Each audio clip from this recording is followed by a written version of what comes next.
I remember the first time I noticed the way she looked at me, not as my mother's business partner, not as the woman who managed meetings with calm authority, but as someone who hesitated for a breath too long when our eyes met. Her name was Elena, though everyone called her Ms. Ruiz. I never could. The title felt too small for her. She carried herself like someone used to holding a room, the tilt of her shoulders, the steady rhythm in her voice, but there was something in her pauses that pulled me in. Like she was always on the edge of saying something she shouldn't. That evening, the house smelled faintly of rain and coffee gone cold. They'd finished a meeting in the living room, paperwork spread across the table, quiet music filling the background.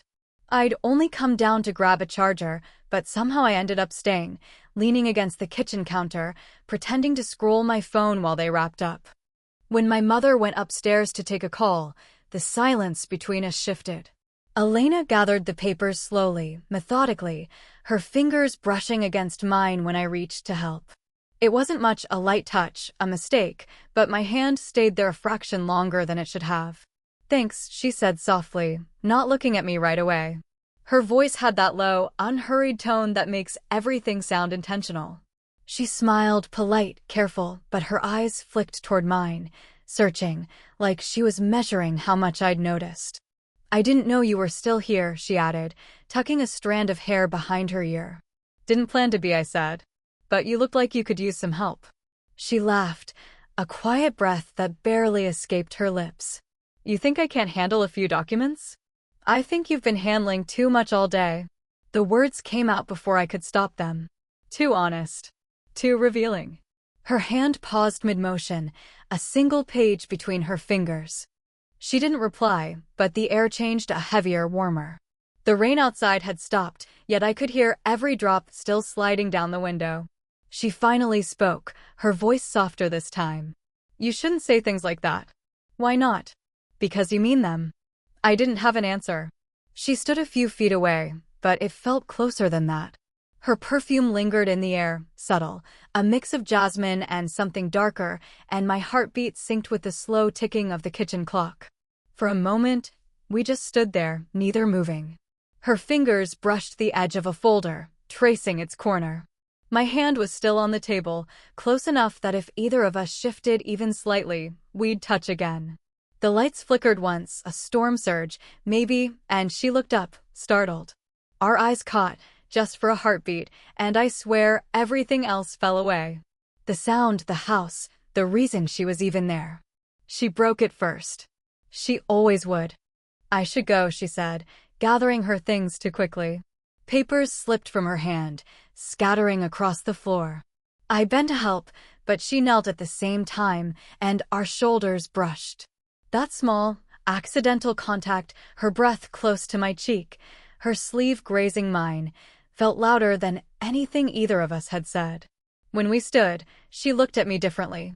Not quite angry. Not quite composed. "I'll see you tomorrow," she whispered, more to herself than to me. But just then, the front door creaked open.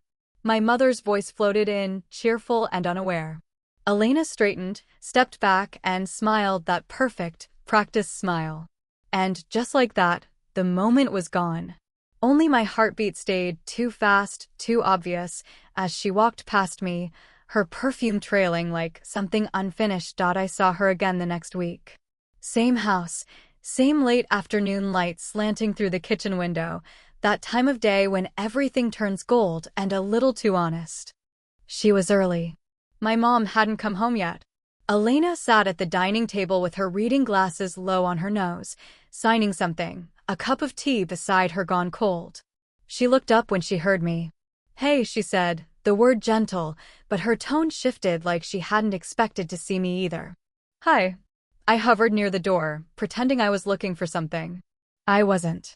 She gestured at the empty chair across from her. "You can sit." "I don't bite." I sat, maybe too fast. The quiet between us wasn't awkward anymore, just charged. The kind of silence that asks for something neither of you is ready to give. She told me she'd been divorced for years. No kids. Too busy, she said, though the way she twisted the ring she no longer wore said otherwise. Her ex-husband ran the same company she'd helped build. He kept the business. I kept perspective. She smiled like it was a joke, but her eyes didn't join in. I nodded, unsure what to say. I wasn't supposed to know this side of her, the one who missed things but never said what. And she didn't know that my last relationship had ended quietly, too. My girlfriend had called me distant. Maybe she was right. But distance felt safer than wanting someone who could undo me with a single look. Elena leaned back, stretching slightly, and her blouse shifted just enough for me to notice the line of her collarbone, pale against the dark fabric. I looked away too late. "You're staring," she said, almost amused. Was I? She tilted her head. Maybe not enough to make me stop talking. It should have been teasing. It wasn't. The air thickened between us again.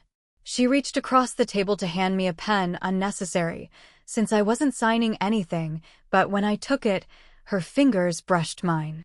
That small, electric touch burned longer than it should have. I could smell her perfume, that faint trace of jasmine and something warm, human. It clung to the pen after she let go. I set it down carefully, afraid to break the moment. "You know this. Friendship," she said suddenly, the word uncertain, "isn't very practical." "Neither is wanting to see you," I said before I could stop myself. Her eyes closed, just for a second, as if that single sentence pulled something loose inside her. When she looked at me again, her expression was softer, almost defeated. "You shouldn't say things like that." "I know. But you will." She stood, gathering her bag, but didn't move away right away. Instead, she placed her hand lightly on my shoulder, not possessive, not formal. Just long enough for warmth to spread through the space between us. "Thank you for keeping me company," she said quietly. I wanted to say something, anything, but the word stuck. She hesitated at the door, turned halfway back. Our eyes met again, the world narrowing to that fragile line between what's allowed and what's already begun. "Next week?" she asked, voice barely above a whisper. I nodded. And even after she left, the ghost of her touch stayed, a soft, unbearable reminder that some lines aren't crossed in one step. They fade, slowly, until you don't see them at all, rain again. It always seemed to follow her. Elena showed up late that afternoon, coat damp, hair curling at the edges. She apologized, something about traffic and meetings, but her voice was already softer when she saw I was the only one home. "Your mom?" she asked, stepping inside. "Still at the office," I said, watching a droplet slide down her cheek before she brushed it away. She nodded, slow. "Then I'll just wait." She hung her coat on the rack, but one button caught. I moved to help, my fingers fumbling against hers. A tiny spark, the kind that makes you want to pull away and stay close at the same time. Her laugh came out quieter than usual. "You're too quick to help. Only when it's you." The words slipped out again, unfiltered. She froze, eyes flicking to mine. For a second, I thought she might turn, might walk out, but she didn't. Instead, she exhaled. "You really shouldn't say things like that." "I know," I murmured. "You've said that before. And you don't listen." No, the rain pressed harder against the windows, blurring everything outside. Inside, the world felt smaller, just the sound of her breathing and the faint hum of the refrigerator. She moved toward the table, setting her folder down. "You make it very hard to stay professional. Do you want to?" Her head lifted sharply, but the rest of her didn't move. "That's not the point." "Maybe it is." For a heartbeat, neither of us breathed. Her phone buzzed on the table, sharp and sudden. She flinched. The screen lit up, my mother's name. I stepped back, pulse hammering. She grabbed the phone, silenced it, and looked at me, a quick flash of something between guilt and defiance. "She'll be here soon," I said, though I didn't move either. "Yes." She swallowed. "We should what?" Her voice broke. "Stop doing this." But her hand was already reaching for the pen she'd left beside me, fingers grazing my wrist instead. She didn't pull away this time. Everything felt suspended, her breath near my throat, the faint smell of rain on her skin, my heartbeat trying to keep a rhythm it couldn't. I don't know who leaned in first. Maybe neither of us did. The space between us just disappeared. Her eyes flicked down, lips parting slightly, and then the front door handle turned. We jumped apart. My mother's voice came through, light and unaware. Elena? Oh, you made it. Elena turned, instantly composed. Yes, just arrived. Her tone was perfect, calm, practiced, but her fingers trembled when she gathered her papers. I stepped back toward the kitchen, pretending to be busy with something, anything. When my mother went upstairs to grab files, Elena turned to me again, just for a moment. Her lips curved into a tiny, helpless smile. This is getting dangerous, she whispered. I couldn't help it. Then why are you still here? Her eyes softened. Because I don't want to leave yet. And before I could say anything else, she brushed past me, her hand grazing mine, deliberate this time, and the quiet that followed was heavier than any storm outside. The night it finally cracked wasn't planned. Elena came by late, too late for business. The living room was dim except for a single lamp, the air thick with the smell of rain-soaked earth through the half-open window. She looked tired, her hair undone, coat unbuttoned halfway. When she saw me, she hesitated in the doorway, keys in hand. I shouldn't be here this late, she said quietly. Then why are you? I don't know anymore. She set her bag down on the counter like it weighed too much. Neither of us moved closer, but the space between us felt alive, pulsing. I keep telling myself this isn't, she stopped, shaking her head, whatever this is supposed to be. It's not supposed to be anything, I said, stepping forward, but it is. Her lips parted, her breath catching. You don't understand. You're young. It could ruin things. For who? For me. That admission hit harder than anything she could have said. Not a rejection, a truth. I crossed the room slowly. She didn't back away. The rain outside hit harder, echoing the beat in my chest. You keep trying to protect me, I said, my voice low, but maybe you're the one who's scared. Her eyes flicked up sharp, glimmering. You think I'm not? Then stop pretending. Something shifted in her face. The careful calm she always wore gone. She stepped toward me, close enough that I could see the faint line where her lipstick had smudged. You have no idea what you're asking for, she whispered. I'm not asking, I said. I'm already in it. Her breath hitched. Then she reached up, fingers trembling as she brushed a strand of hair from my forehead. The touch was light, but it burned through me. Her hand lingered. My pulse stuttered. Elena, I said softly. She closed her eyes. Don't. I can't help it. When she opened them again, something inside her had already broken. She leaned in, just enough that I could feel her warmth against me, her breath against my cheek. The scent of her, jasmine and rain, wrapped around everything. We were so close I could feel the faint tremor in her hand against my chest. Her voice came out like a confession. You make me forget who I'm supposed to be. Maybe that's not a bad thing. She laughed quietly, a sound that wasn't really laughter. You have no idea how much I want to, the words died in her throat. I tilted my head, close enough that our foreheads nearly touched. My hand brushed along her jaw, slow, careful. Her skin was warm beneath my fingers, and when she exhaled, the sound was a whisper between us. Then a knock at the door. Sharp. Unexpected. She froze. The world snapped back into place. Her hand fell away, and for a second, neither of us breathed. Outside, my mother's voice called her name.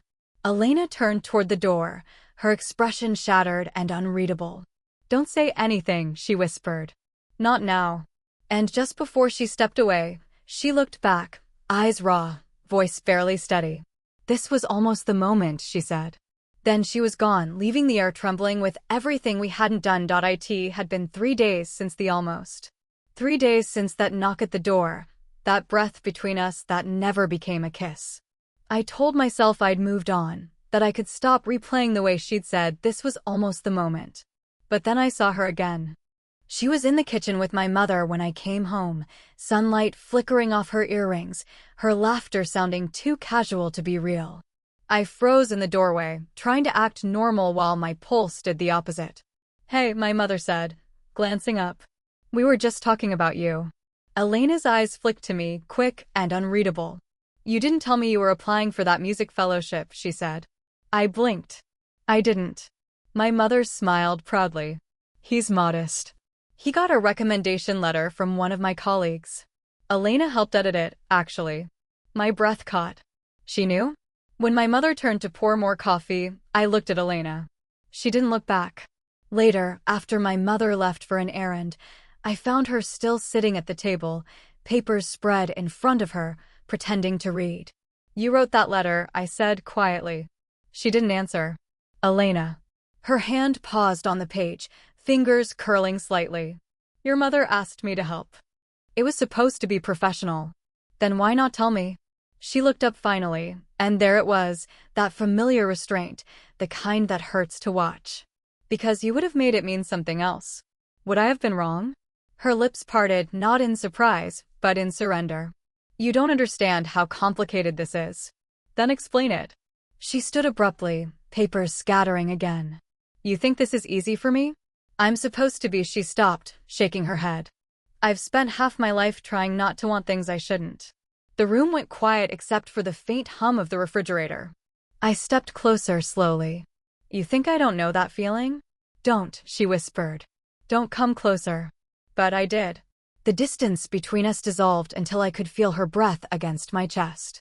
Her hand came up instinctively, pressing lightly against me as if to hold me back, but it stayed there, trembling. She looked up, eyes bright, voice low. "Your mother asked me to be her partner because she trusts me. And here I am," she swallowed, about to ruin that. The confession hit like a pulse between us, raw, heavy. Her other hand brushed against mine, a reflex, a mistake that didn't feel accidental. "Tell me to stop," I said. She didn't. Her silence said everything. Then her phone buzzed, again, lighting up the table. This time, she didn't reach for it fast enough.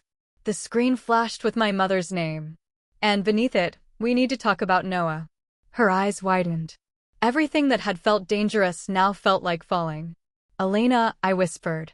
"What does she know?" She didn't answer, only stepped back, breath shaking.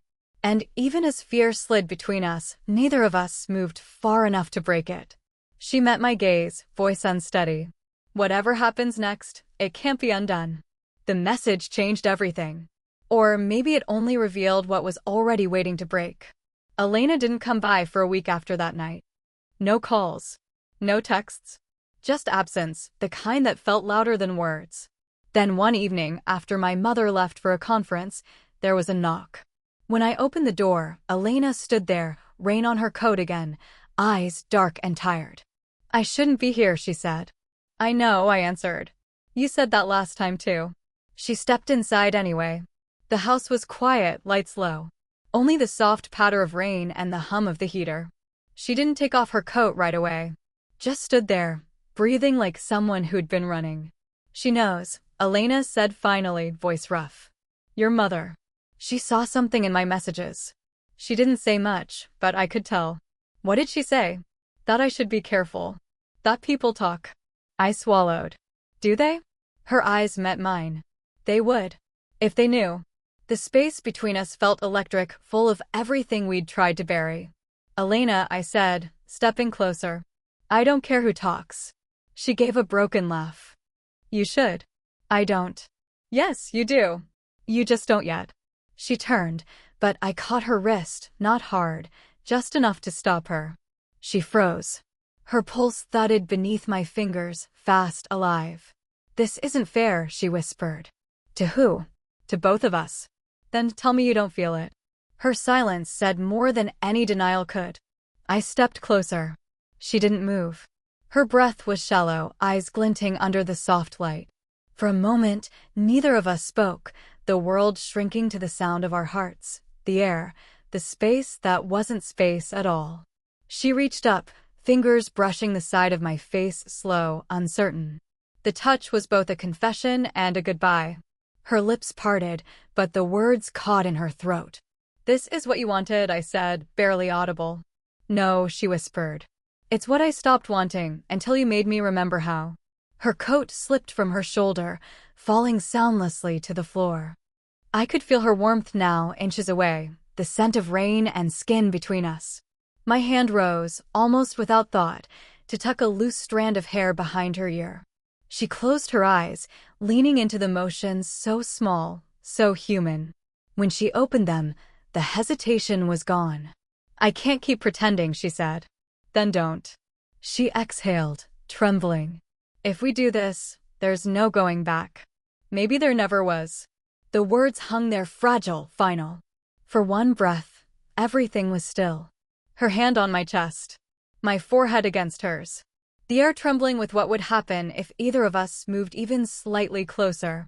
Then she smiled, sad, certain. You'll understand one day, she whispered. Why I had to choose differently. And before I could stop her, before I could say don't, she turned and walked away into the rain. The door shut softly behind her. And in that silence, I finally understood. We hadn't been resisting a kiss. We'd been resisting a truth that was always too big to survive the world outside that room. Months passed before I saw her again. Summer had replaced the rain, but something about the air still felt heavy with the memory of it. I'd left town for a while, took that music fellowship she helped me get, and pretended I could forget. But distance doesn't erase someone like her. It only softens the edges of the ache. When I came home, my mother mentioned Elena casually over dinner. She's taking a break from the firm, she said. Doing some consulting from home. I tried to sound uninterested, but my heart stuttered in my chest. 2 days later, I found myself standing outside her small office downtown, the kind of place hidden above a cafe, quiet and warm. I almost turned back twice before finally knocking.